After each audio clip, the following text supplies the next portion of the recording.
We have covered quite a bit of information, including worldwide and national prevalence estimates, different trafficking types, and some victim demographics. Now, let us take a look at what this all looks like in the real world. To do this, we're going to look at 2 real-world accounts of human trafficking, and while these real-world accounts are not meant to cover every instance or way that somebody can be trafficked, they do help to illuminate the ways in which people are brought into trafficking and how they are continued to be trafficked without us recognizing their victimization.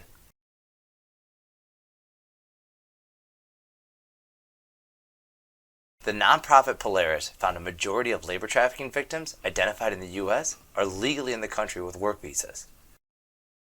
Daniel's journey to becoming a labor trafficking victim started when he applied for and received an H-2A visa.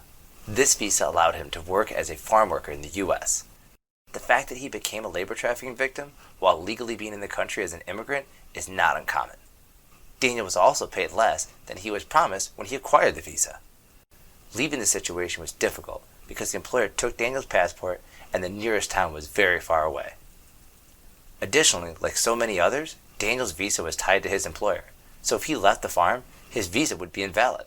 He worried this could impact his ability to legally enter the country in the future.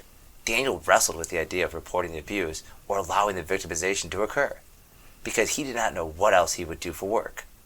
In the end, he and some of the other laborers were able to contact the National Human Trafficking Hotline, who worked with federal authorities to free Daniel and the others, and ensure they were paid all the back pay they had kept from them.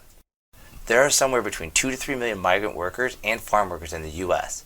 These individuals include illegal and legal workers, and while farm worker populations vary regionally across the country, overall 78% of farm workers are Hispanic, with about 95% being of Mexican descent.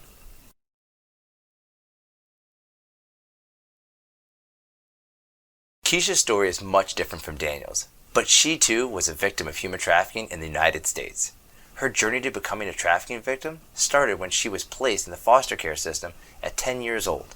Keisha ran away from her foster home for the first time when she was 14 to avoid the sexual harassment she was experiencing from one of her foster family's relatives.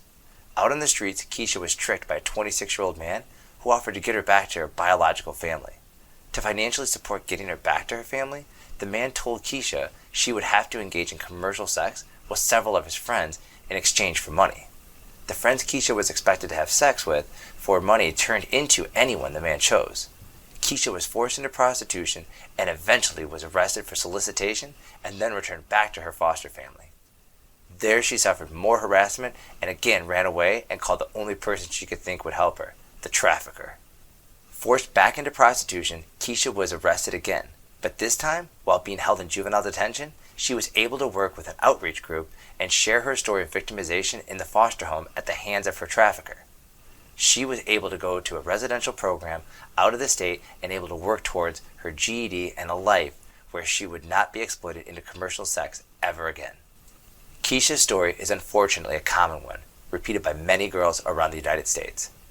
The National Runaway Safe Line reports that between 1.6 million to 2.8 million youth run away each year, and many sex trafficking victims are runaway girls who were sexually abused as children.